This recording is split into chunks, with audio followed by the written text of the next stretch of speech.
So the first topic that we will consider is kinematic calibration. So it's a kinematic topic. And I use this material also to make a refresh of some of the concepts that you have seen in Robotics 1 course. So first of all, this is in fact a slide taken from the Robotics 1, a reminder of what is accuracy, in particular accuracy of a robot, and what is repeatability. If you take a data sheet of a robot, you will find information about the repeatability of the robot, so the capability of going back to the same thought position over and over with very small changes over time. So you may remember this easy target. So suppose that we have a position and a target with a ground truth value, which is in green here, and we do several experiments and we get this measurement of position, or this evaluation of the direct kinematics of the robot, which tells us that we are in one of these places. So these are measurements, and these measurements are quite distributed. There is an average value, if you can see, but even the average value is off-centered with respect to the ground truth. So if this is a generic concept for any set of measurement, but we should see our robot as a measuring device. So in fact, as I mentioned, I can use the fact that the robot is reaching some position to understand where this position is by using the direct kinematics. So it's a measuring device in this sense. If we have this type of situation, we have low accuracy because, in fact, the average value is still off the ground truth, and also low repeatability because we have this position. Instead of returning over and over to the same place, every time we do an experiment, we have a spread of data.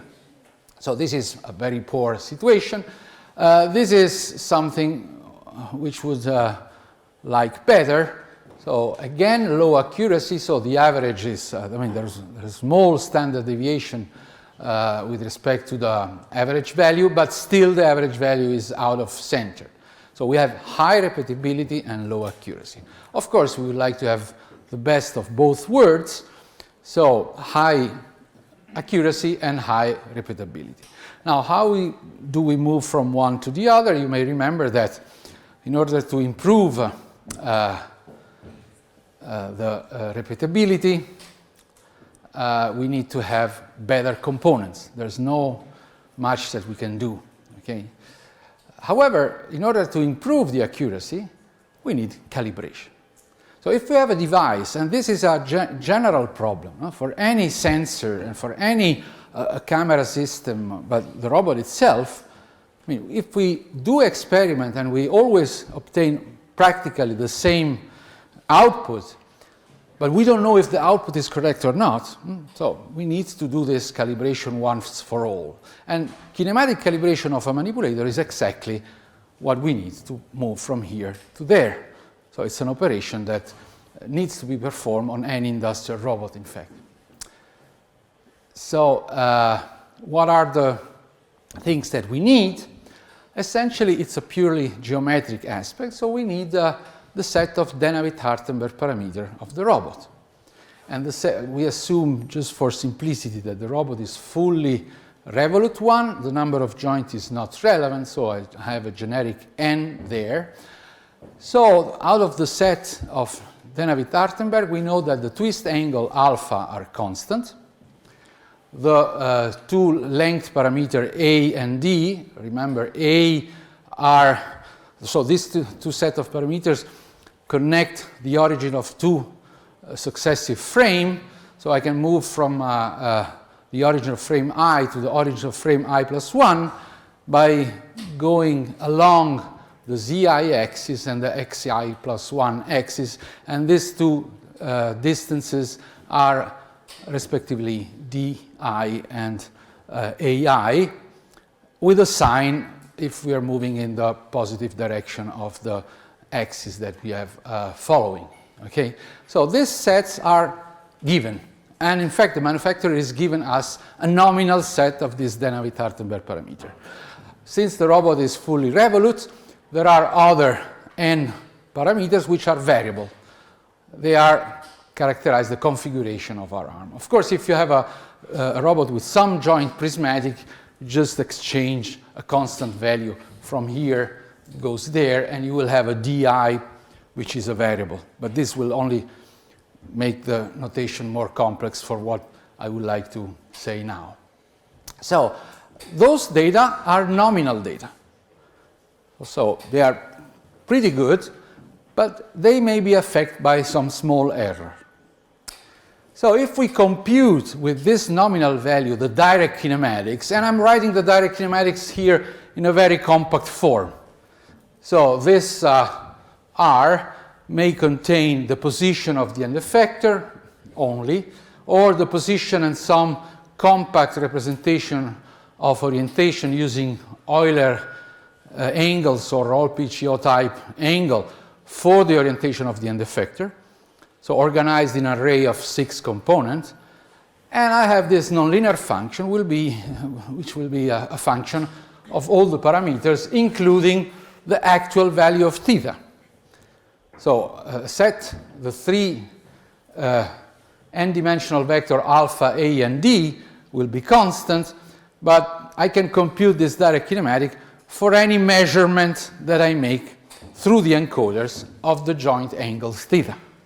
So I place my robot in a certain configuration, I measure with the encoder the angle, and I feed in this specific value into this expression where all the other are constant, and I have computed where the end effector should be.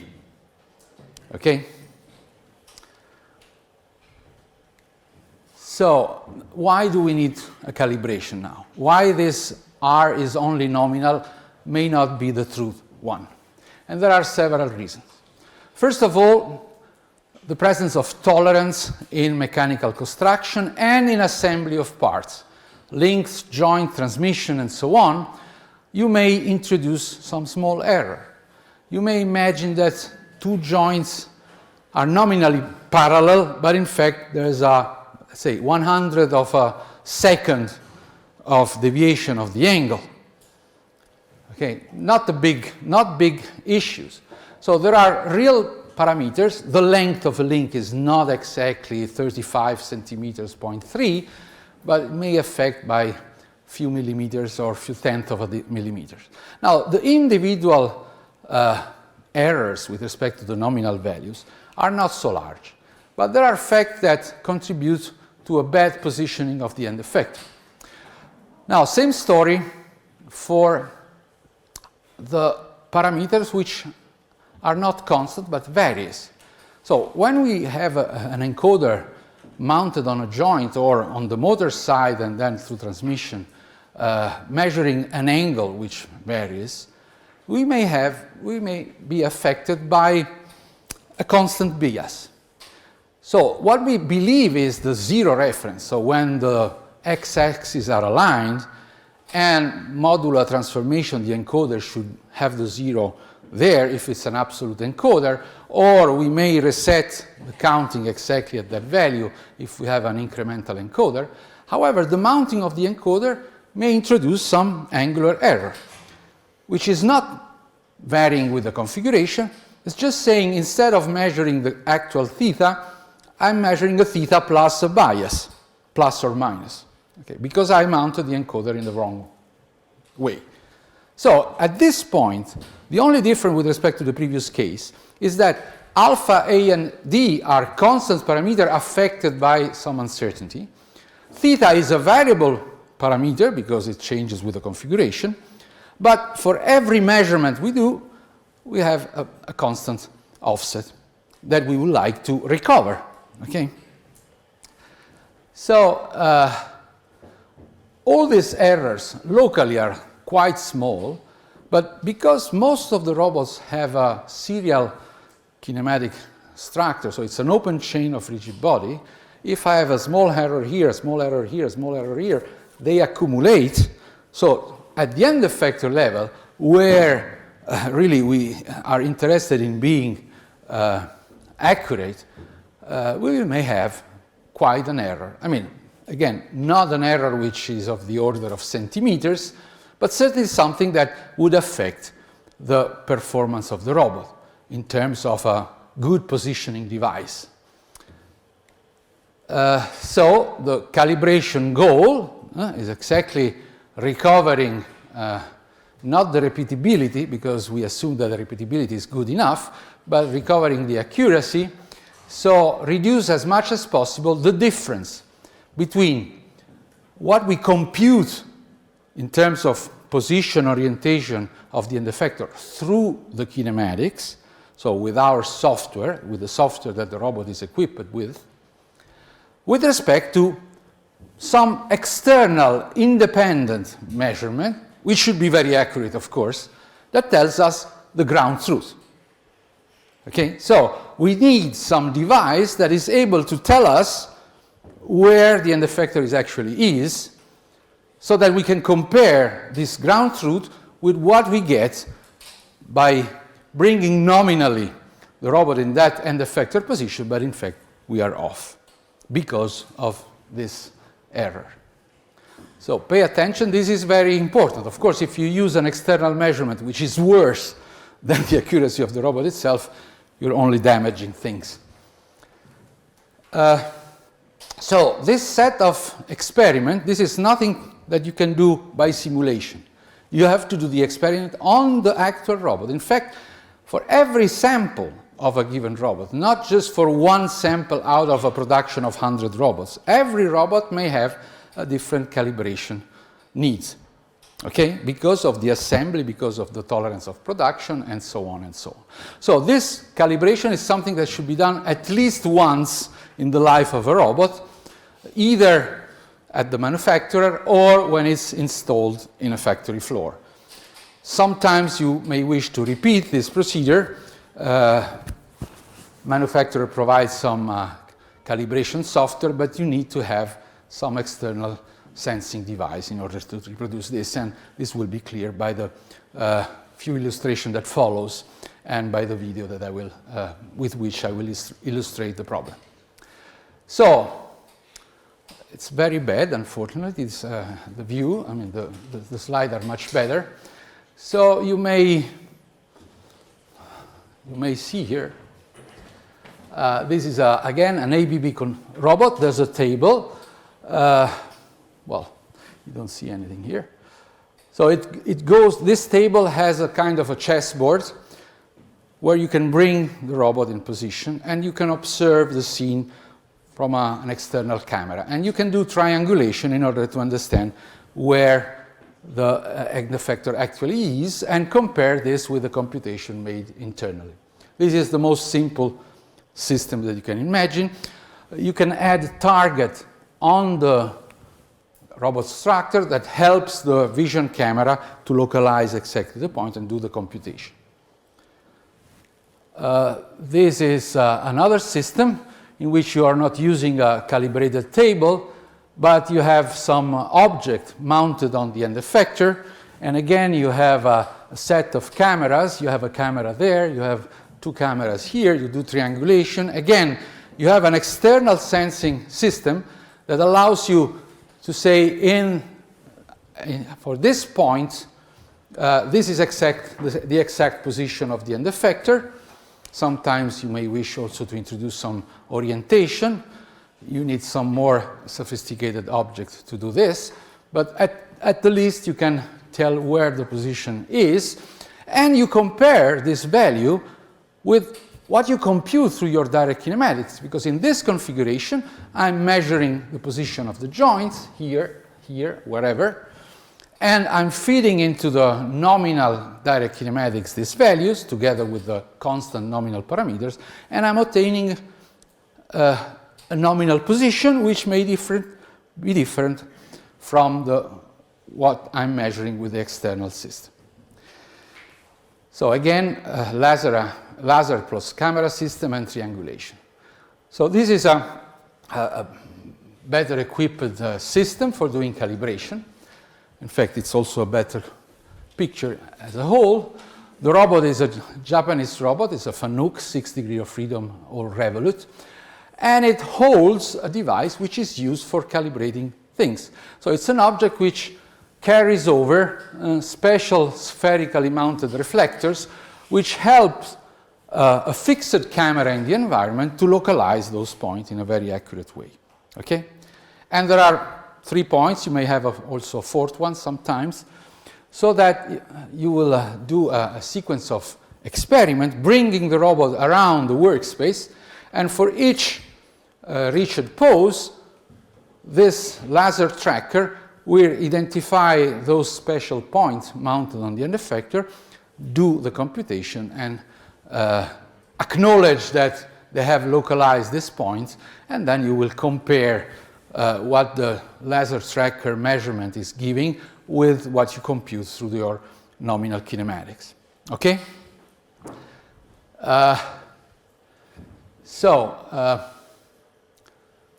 This is more or less what's going on. This is a video that I've taken from a laboratory of the École Technique Supérieure de Montreal, so Montreal actually, in Canada. Here you have an ABB RB 1600 robot. It's again a 6 degrees of freedom robot. You can see here the calibration tool mounted on the end effector. There are 4 reflective spheres there, and on the left you have a Faro laser tracker. Okay, so the calibration experiment lasts quite a while, like 20 minutes. This is not a video of 20 minutes, it will be boring, but at least you will see what happens. So first, before doing the experiment, you're doing the following. You can do it, it's not strictly necessary, but you can do a simulation. So you have here a CAD model of the robot and of the Faro system. So you select randomly a number of configurations which have the characteristic of having the object looking at the laser tracker. Okay? Because if I'm rotating and I'm looking the other way, of course the laser tracker may not recognize any of this sphere mounted on the end effector. Okay? So you randomly select this configuration, and of course in simulation you can discard those that are not good because they are not pointing in the right way, or because they may collide with the environment, so you discard all this. And you retain only those that can be implemented on a real robot. If you do this, at the end, I'm sorry, there will be a number of points. You don't see anything here, and you will see this on the slide. There are a number of points in the workspace. You try to explore all the workspace. Why? Because some error may have a larger influence if you stretch the arm, some other if you fold the arm, so you're trying to explore all the workspace with this point. And later on, for validation purposes, you may generate more points, and we'll see this later. And this is a sequence of positioning, so the robot moves, and you may recognize that every time the laser recognizes the point, there will be a red light flashing on the left. Now it's green, now the red light is coming, meaning that the pose has been acquired. And there will be at least 50 of such positioning. And this is another view of the same system, but now focusing on the calibration tool. You can see that the red light should come on 3 of these 4 spherical markers. Here you see 1, and then 2nd, and then 3rd. And at this point, the tracker will recognize that this position has been measured. Okay? And then you repeat this over and over. In simulation, and then later on, you have taken many more points. And here you can finally see this cloud of points. which are different from the 50 that you have used here. They could be of the order of thousands, okay, that you will use for validation of the calibration process. As usual, you use some set of experiments in order to do something, and you use other experiments to validate your results. Never use the same set of data. Okay? So this is the setup, more or less. As I said, calibration experiment of this kind may last on the order of half an hour. Now, what is the mathematics behind? So our starting point is saying that the errors are relatively small. So the direct kinematic, as you know, is a nonlinear function of the parameters and of the variable. Typically, trigonometric functions are involved. So you would like to perturb this nonlinear function, evaluate it around the nominal value, which is given by the nominal parameters, and do a Taylor expansion of this nonlinear function, and you truncate it at the first order, so that you end up with a linear set of equations. So if you do this, you can write the measured quantity R obtained by the external measuring system, which is the ground truth. You're trying to capture this ground truth with your nominal model perturbed at the first order. So you would expand this R function of all the parameters as the value at the nominal, so R nominal, plus the partial derivative of the direct kinematics with respect to all uncertain parameters multiplied by a small increment. And this is the linear part of your expression. If you will expand the Taylor series further, you may have quadratic part in delta alpha, in delta A, in delta D, and delta theta.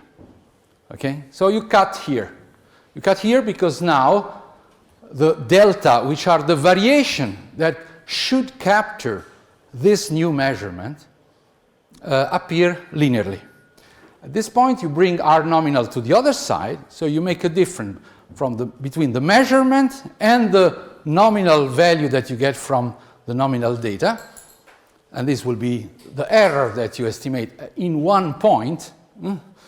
And you try to capture this error by the first order variation of your nonlinear function, evaluated. All these partial derivatives are evaluated in the nominal condition, so in the point of expansion of the Taylor series, times the variation themselves. It's a very simple approach. Remember that the function was nonlinear, and we are approximating it locally by this variation, trying to capture the error R minus R nominal. In an ideal world, we would get R equal to R nominal, so the variation needed to capture a zero, R0. Okay, this is in fact not true. Now this is what you do from your measure, from one of those positioning, you get one equation of this form, and you do 50 experiments, so you get 50 equations. Each equation is a vector equation, in fact. So you have kind of a big set of data. In fact, if you organize things in this way, you can write the unknown. What are the unknown? Are the variation, the small variation that you have to give to each of the constant or measured theta, the constant parameter alpha, A, and D, and the measured theta, is the constant variation that you have to give in order to recover at best the difference between the nominal and the externally measured position of the end effector. So you organize this set of partial derivatives into a single matrix, which we call phi. Now, if the R vector was a six-dimensional vector, so we are considering as direct kinematic position of the end effector and three angles which represent its orientation, this is one choice. You can also work only with position. Okay. Then we have the f function is six-dimensional as a vector. And of course, the partial derivative, each of the alpha, A, D, and theta is an n-dimensional vector. So we have, when we organize the matrix phi, we have 6 rows and 4 n columns. N columns for each block. Now, do you recognize something that we already know in these blocks?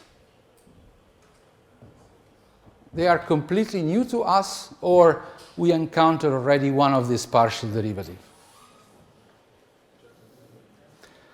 Exactly. The partial derivative of f with respect to the variable, the joint variable, is nothing else than the analytic Jacobian of our robot.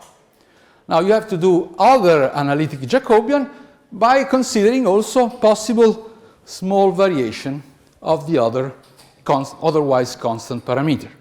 Okay, so this is the trick. So if you organize this, you have a delta r, let's say a 6-dimensional vector, times a matrix phi, which is evaluated. Remember that phi is a nonlinear function of their argument, so even the partial derivative are still nonlinear function, but they are evaluated at the nominal values. So the measurement theta and the nominal parameters alpha, a, and d. So this is a matrix of numbers, actually. It's not function. And this matrix is phi, so it's a 6 by 4n, and then you have a 4n dimensional vector of unknown. And you see that this is a linear equation. It's one linear equation corresponding to one experiment. Now, if you do, let's say, L, calligraphic L equal 50 experiment, you stack all this equation, and you will have errors. Delta R1 is the difference between what you measure with your external system and what you compute nominally with your direct kinematics in the first point, in the second point, and so on. Okay? So you have here 6L times 1, so it's a vector of 6L components, 6 for each experiment that you perform. And you stack also these matrices of partial Jacobian, and you will have phi 1, phi 2, phi L. So you will have eventually many rows. If L is 50, like I was mentioning before, this will be 6 times 50, so 300 rows. And if the robot has 6 joints, this will be 4 times 6, 24 columns. So this phi bar matrix, a matrix of numbers, has many rows and few columns. And this will multiply the unknowns. The unknowns do not grow because these unknowns should capture all possible experiments. I don't want to use variation of the parameter which are good for one experiment and not for the other. They should be good for all experiments that I perform.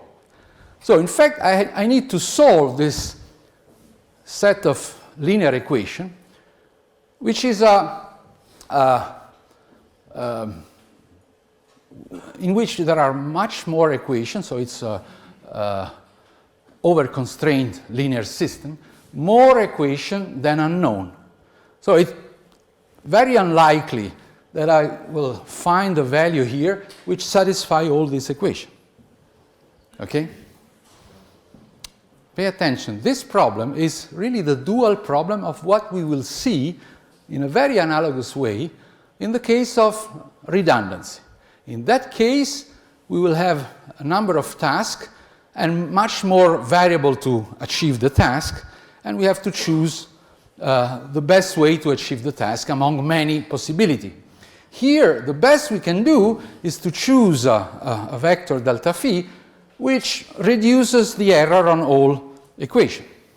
It's very unlikely that we get 0 error at the end, so that we get a delta phi which multiplied by this phi matrix will give us exactly the variation between what we measure and what we compute in the nominal case. Okay? But at least we can reduce this aspect. Now, in order to understand things, first of all, we make a comment on this matrix. So we start with a 6-row 4n matrix. We add a second experiment, other 6 rows, a third experiment, other 6 rows, and so on and so on. And we hope that by doing so, we fill in the rank of the matrix so that at the end there are more rows than columns. If this matrix has full rank, it means that it has full column ranks. Okay? And this is guaranteed by the fact that we take a sufficient number of experiments and that we make this experiment independent. And this is another way of understanding why we are exploring points in the whole workspace. Because if we take measurements which are all aligned in one position, then we get lost of this capability. So we have to change configuration and explore in the best way the workspace. And this is now, previously it was intuitive so that I have a good performance in the whole workspace. This is more mathematically. I should guarantee that this matrix is full column rank. And this is most often the case. Okay. Now let's make a stop here and consider the problem. The problem of solving a set of linear equations. This is pure linear algebra. I imagine that you should know very well this topic, but to be sure, let me address it again and consider two cases. Of course, if we have a square matrix A, which is full rank, so it's non-singular, the solution to the set of linear equation AX equal B is unique and is given by the inverse. So the X solution is A to the minus 1 times B. Okay, so we consider two other cases. First, the case in which there are less equations than are known, so the A matrix is non-square, has less rows than columns, but still we assume that the rows are linearly independent so that we have a full rank. And the most simple example that I can think of and represent on the plane is a situation where I have two unknowns, x, so x1 and x2, and I have a single equation. So one equation and two unknown. How do I represent this in the plane? With a line, in general, not passing through the origin, because this is in fact the single equation AX equal B, where B is a scalar. I will draw this line. So every point x which lies on the line solves this single linear equation. And there are an infinity of solutions, in fact. So which one do I choose? There are several criterion, but one which is kind of reasonable is taking the solution among the many which has the least norm, the smallest one. Now think about, in our case, which is not this one, because here we have a fat matrix rather than a tall matrix. Anyway, our unknown are variation with respect to the nominal value of the parameter. So taking a solution which has minimum norm, we are trying to capture the difference between the real arm and the nominal arm by modifying the least possible way the nominal parameter, which makes sense. We know that these errors are small. Okay? So in this case, taking the minimum norm solution means taking the point on the line which is closest to the origin. So along the orthogonal direction to the line and passing through the origin. And this problem is well known, is a least square problem, can be formulated in general, not just in the one equation, two unknowns, but in the sense m equation and n unknowns with n greater or equal than m. So you want to minimize the norm of the solution, the square norm, subject to the set of equation, and if A has full row rank, the solution is this one, is A pseudo-inverse of B, and in this case the pseudo-inverse has an explicit form. It's the transpose of the matrix times the product of the matrix times its transpose inverted. And the fact that the matrix A has full row rank, so suppose in this case this is a 1 by 2 matrix, meaning that it has full row rank means the rank is 1, so the matrix is non-vanishing. It is enough that there is one number different from 0. But if I multiply this by this transpose, I have a 1 times 2 times 2 times 1 product. So I get a 1 by 1 element, so a scalar which is invertible because it's different from 0. More in general, this matrix is non-singular if and only if A has full row rank. Okay? This is why we are requesting full rank in such cases. So this can be computed, and if I compute the pseudo-inverse of this non-square matrix, I get an x hat, a solution among the many of this under-constrained system of equation, and this will be the minimum norm solution. Okay?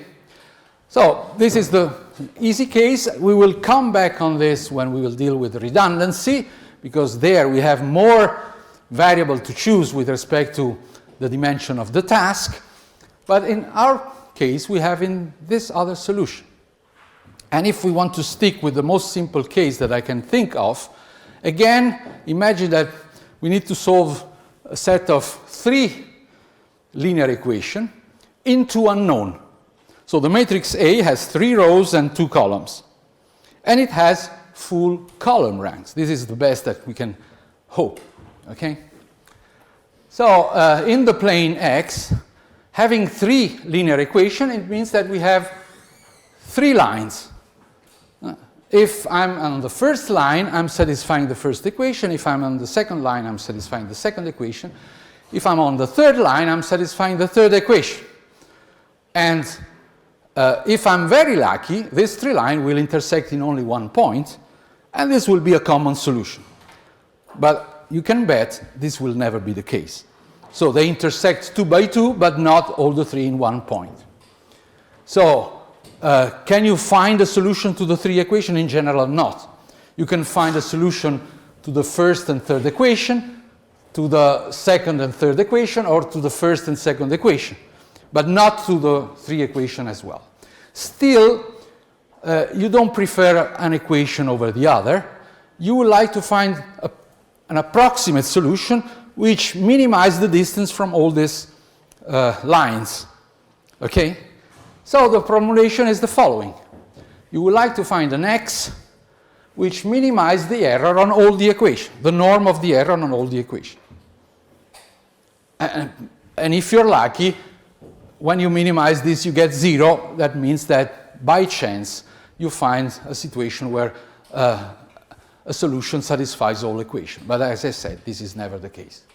Now, the nice thing here is that if you try to solve this problem, this least square problem in terms of the error, well, the solution will take exactly the same form.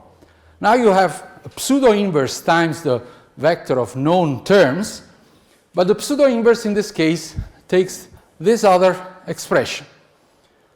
Again, this expression is valid provided that we have full column rank in this case. So this is a 3 by 2 equation, so at most you can have rank 2, which means that the 2 columns are independent.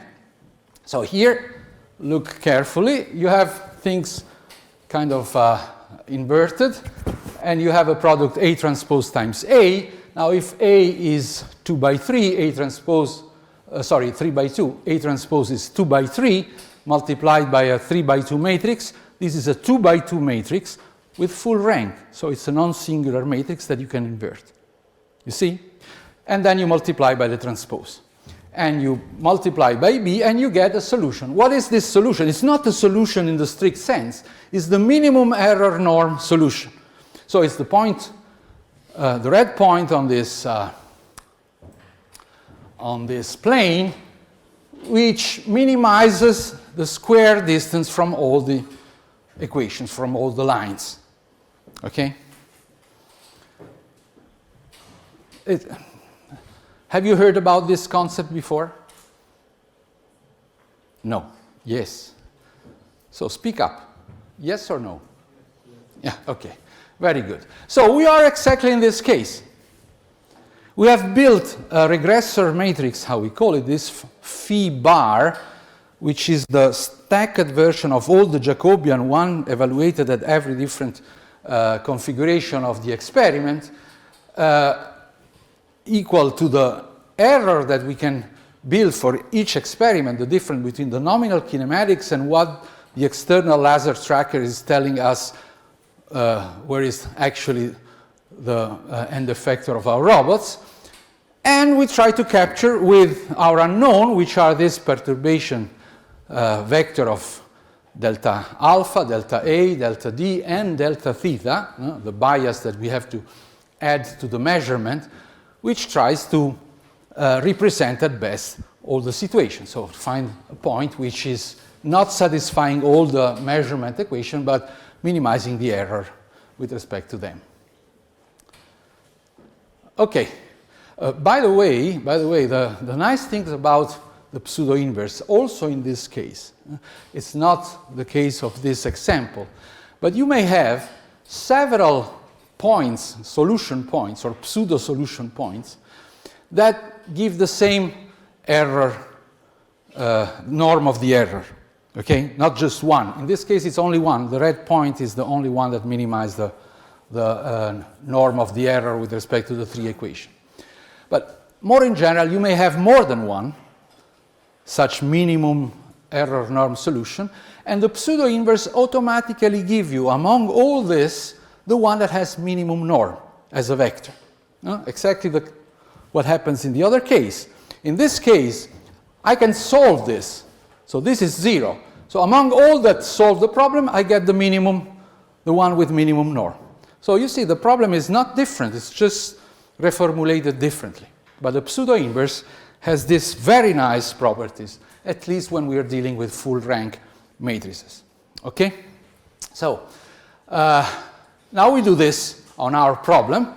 We have the F bar matrix, which is a tall matrix, many experiments, but full rank because we have done this experiment in the right way.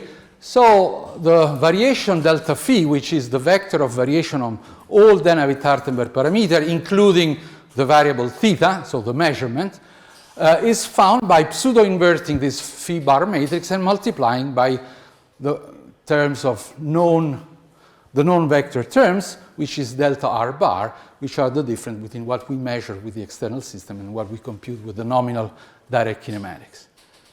Okay? Now we have this delta phi. Are we done? In fact, not yet. So this delta phi contains value which corrects the nominal parameters. So we may say, okay, I'm done. I'm taking the set of nominal parameters, the twist angle nominal, the A parameter nominal, the D parameter nominal, and whatever measurement of theta I have, and I add these components. Internally, there could be positive or negative element, it's not relevant. And I get a new set. However, I'm not done. So this is not yet, in general, the right set. Why? Because we have made an approximation to start with. We have taken the nonlinear function, and we have linearized locally around the initial guess, which was the nominal Denavit-Hartenberg parameter. Okay? Now I have updated this. So I have a new set phi prime.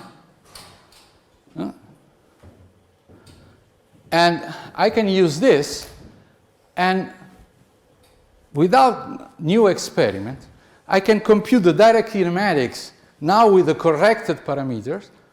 The measurements are always the same. The error may be reduced, but not yet reduced largely. So I have a new delta r bar vector. If I plug in the new value, the phi prime value, into the regressor matrix, I get a matrix of different numbers. So I have a new set of equations that I can solve again. And again, I will find a new delta phi that I will add to my phi prime, and I obtain a phi double prime, a second guess. And then I iterate until I get a variation which is almost negligible. And so I have, in fact, solving iteratively a nonlinear least square problem. If I had a linear least square problem to start with, just one step would be enough. Since I'm starting with a nonlinear system of equation and I'm approximating it successively by first order Taylor expansion, I need to iterate. And at some point, I will converge and stop. Of course, I have to, like in any iterative method, we have seen this already when we are solving numerically the inverse kinematics of manipulator, I have to set some tolerance, some stopping factor. I will never get, let's say, a zero increment, okay? So this is the whole methods. And Here I have collected some practical results obtained with the method that I've shown you in the previous video. So, but this is another robot. It's still a 6R, so 6 degrees of freedom, all revolute joint industrial robot, an ABB RB 120, a little bit smaller than the previous one. And again, 1,000 random configurations were generated offline and evaluated by simulation to see if they were good or discarded, if they don't have collision, if you can move from one configuration to the other without self-colliding or colliding with something in the environment. Then, if this is the case, you discard and you generate randomly new one. So at the end, you have 1,000 random configuration. You pick up arbitrarily 50 out of them, and you use them for calibration. Pay attention. In the, if you remember the video, the laser tracker is being informed by this pre-calculation where to look for the reflecting sphere. Because otherwise it would have to scan the whole environment until it finds the sphere. But if I'm saying the next position nominally will be this, the tracker turns and points to this position and then updates, localize in a small area where are the spheres, and then computes the actual position. Okay? So this pre-processing is useful if you're using this type of system. And then with this 50 set of measurement, you solve the nonlinear least square problem, you iterate, and you get new parameters. And then with these new parameters, you're satisfied, but you want to check if you get an improvement, if the whole story was worth being done. So what you do, you have the rest of the 1,000 configurations, which are different from before, and you use them for validating your new kinematics, your updated kinematics. So for this case, the robot had, before calibration, this type of performance.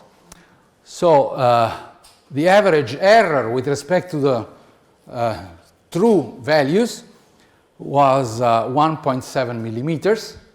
Pay attention, this is not the repeatability. For this robot, if you look at the data sheet, you may find that the repeatability is less than 1/10 of a millimeter. Okay? So if you redo the same experiment, the same positioning, you will go over and over there with an error of, with a difference of less than 1/10 of a millimeter. This 1.7 millimeter average is the offset, is the missing accuracy because of an uncalibrated system. And this is exactly what we are trying to recover. So this is the average over the 950 configuration before calibration. This is the median, so the value that separates 50% of the data above and 50% of the data below. The standard deviation, which gives a spread of the value. The minimum value, there are some positions where the error do not affect so much the positioning, and the maximum, which is more than 4 millimeters, which is typically unacceptable. Now, if you do the calibration, and after the calibration, these are the new values. And you can see that there's a reduction of almost 1 order of magnitude. So you have an improvement of a factor of 8 to 10, which means that definitely this procedure should be made, either by the manufacturer or by the company that has bought this robot and placed in its factory floor before operating. Okay? So a few final comments, because things are relatively simple, but not as simple as you can imagine at this stage. There are some tricky aspects, like in any setup of experiments. You can do experiment in the right way or in a bad way, and then your results are very unreliable. So first of all, this general comment, we had to do iteration because we are solving a nonlinear least square problem. We're trying to capture with our variation of the parameters a variation in a nonlinear system of equation that we linearize successively. this is very important. Now, you can imagine that some parameters are affected by a small error, and other parameters are affected by larger error.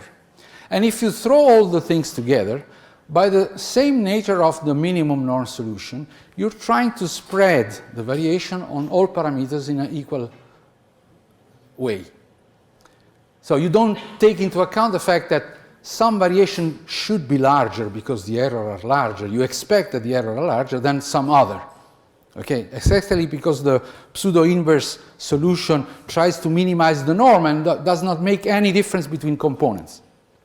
So if this is the case, then you should proceed in two stages. First, to capture the variation of the parameters which have a larger effect on your positioning error. And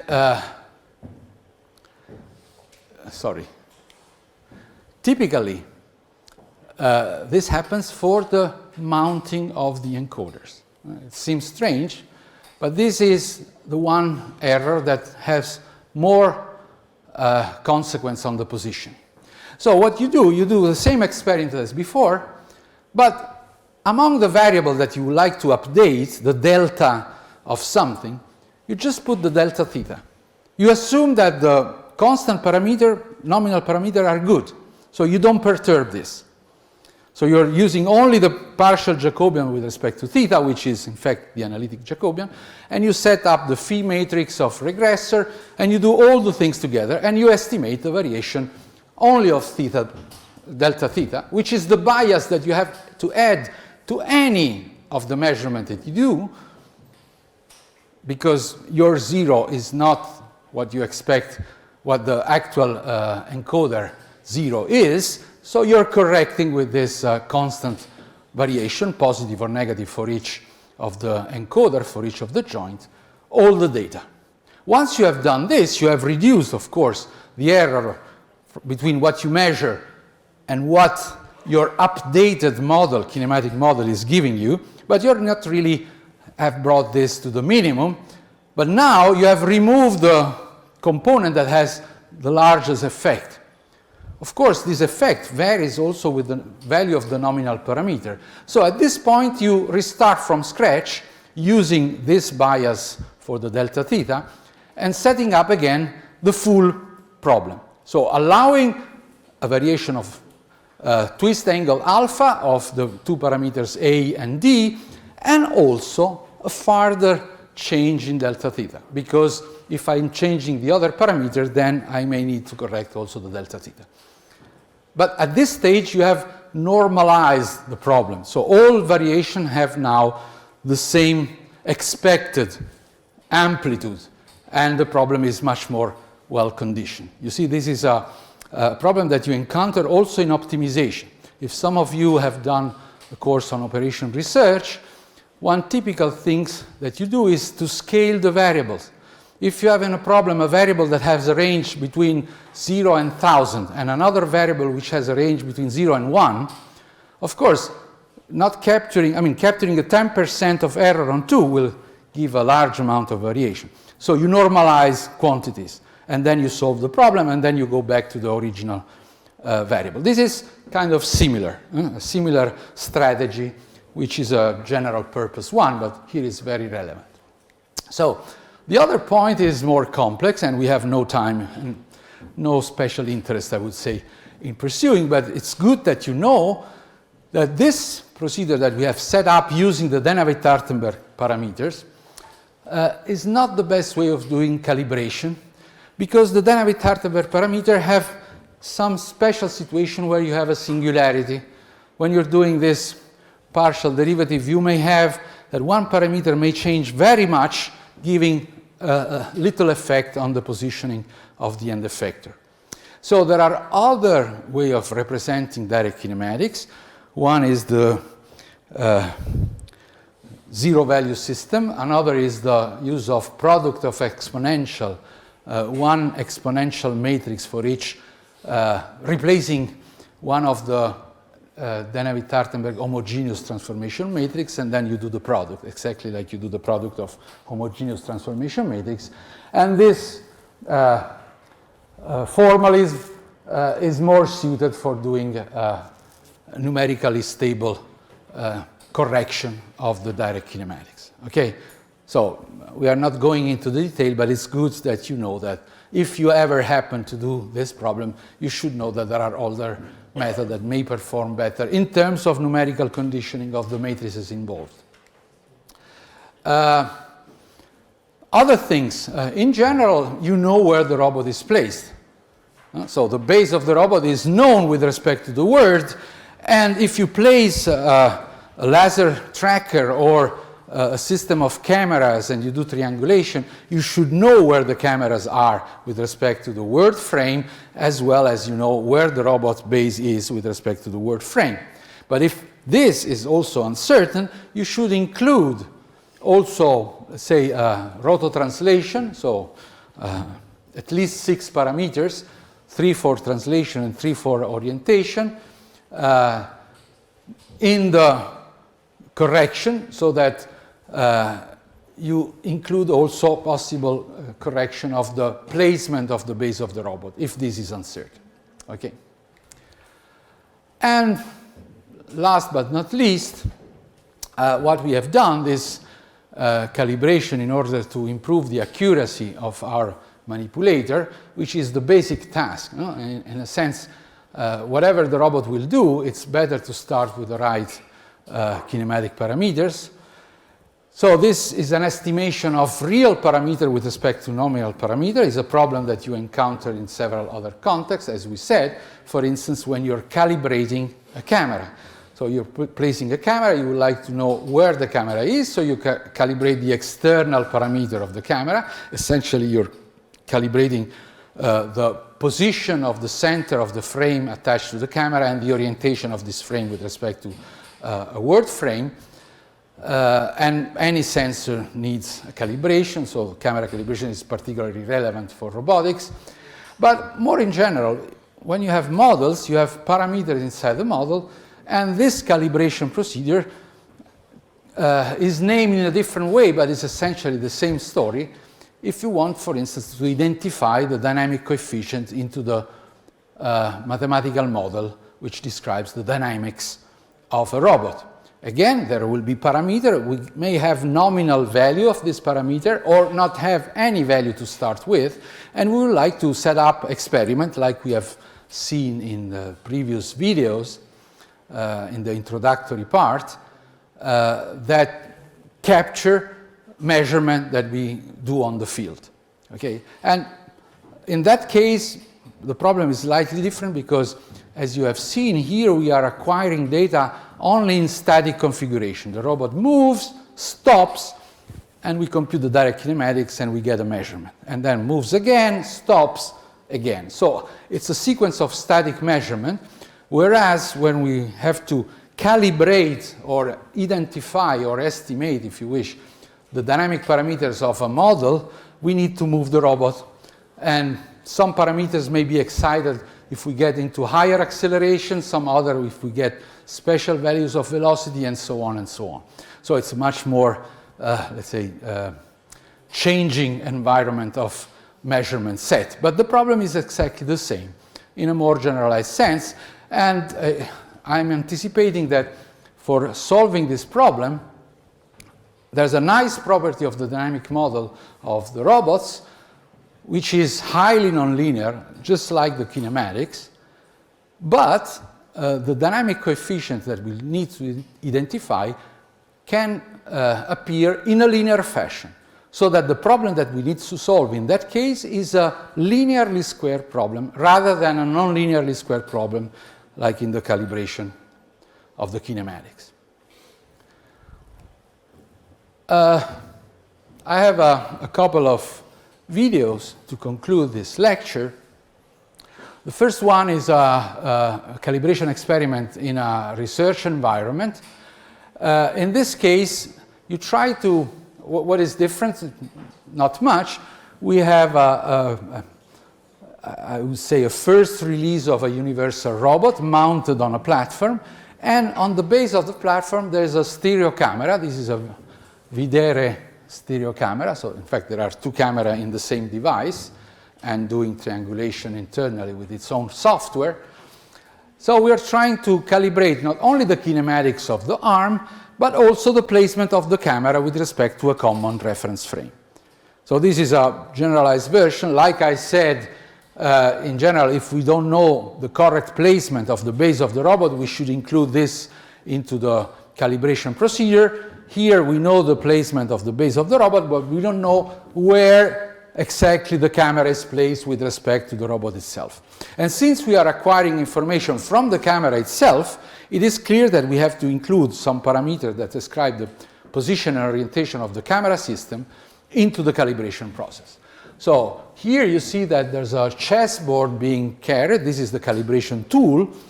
Like in the previous slide, there was a calibration table with such a chessboard.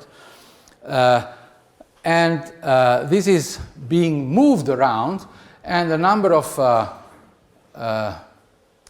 images are taken. So you move the robot, you take a new image, and you take another image. You recognize the known point of a chessboard, so you know the size and the dimension of the chessboard.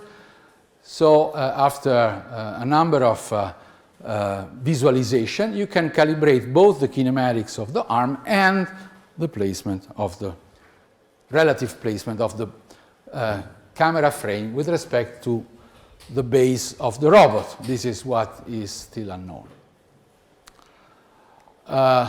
Finally, this is another calibration experiment, but in an industrial setting. This is a calibration product by Fanuc. So Fanuc is selling his robot manipulators, but it's selling also, if you wish, an extra device, which is a laser calibration device. It's a 3D laser calibration device. It's being integrated into the system so that you can perform by yourself the calibration even later on. If this robot is being used or displaced in a new setting, you would like to redo the calibration. So the system comes with an extra board, which is mounted on the control cabinet of the robot and interfaces with a 2D camera and a 3D laser vision sensor. And of course, there's some software that it's equipped with so that you can run the whole calibration process from the user point of view without knowing all the things that we learn in this lecture. Okay, so making an automatic system that does the work for you. And here you can see what happens. In this case, you don't need many experiments because of the quality of the system. So you see that you mount the laser on the end effector, and then you will do some elementary motion with some platform on the floor, like this. So the robot will go up and down on this fixed system, and from there you get a calibration. And likely enough, you will improve by a factor 8 to 10 the accuracy of this robot. Okay? So, this is it for this lecture. Next lecture, we will move on to the kinematic redundancy of robot. What it is, what is useful for, how to handle kinematic redundancy. Yes, sorry, 2 questions, so I will repeat them for you. The first question is regarding the dynamic calibration. I want to know, is there any commercial devices or off-the-shelf devices that can be used in a systematic way to identify the dynamic parameters? Okay. And the second question is... First question is, like in this case for the kinematic calibration, there are industrial products off the shelf. Is there anything similar for doing the dynamic calibration or dynamic identification of a model for robots? The answer is no. Not yet. Second question. Second question regarding the iterative least square method. When you are using this method, you only do experiments once, and then in each iteration you just do numerical. Yeah.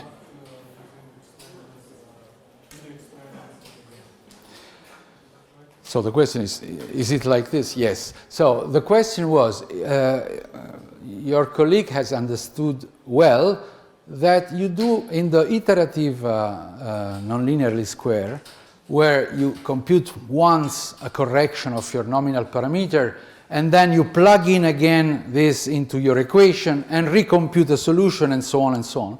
You never do new experiment. You don't need to do this new experiment because the experiment will give you back exactly the same measurement. You're modifying the number into the matrix of the regressor. You're modifying accordingly also the known vector term because the measurements are the same, but the new computation through the direct kinematic with the updated parameter will give different numbers, so the error will be different. So you don't need to redo experiment, you do experiment only once, but you iterate numerically several times until you get convergence. Other questions? Thank you for listening.